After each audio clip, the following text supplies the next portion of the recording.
बस्यो नि बस्यो बस्यो उहाँबाट कम्प्युटरमा गरेँ होला बस 6 को कि 5 को अहिले म आज काम पनि गरेर अहिले आएकै होला त बिदा पाउँदिन भन्नु त दिदी म हिँडिसकेको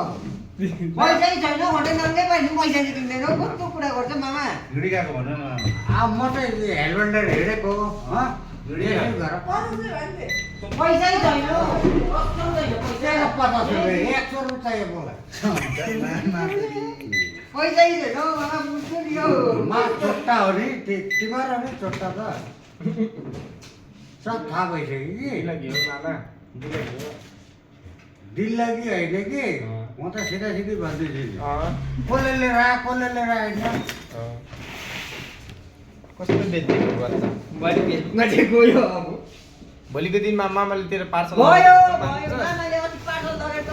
अगाडि दोकानमा खोलेर पनि लिएर आयो हो दिनमा मुठीमा क्लोज गर्छु तिमीहरू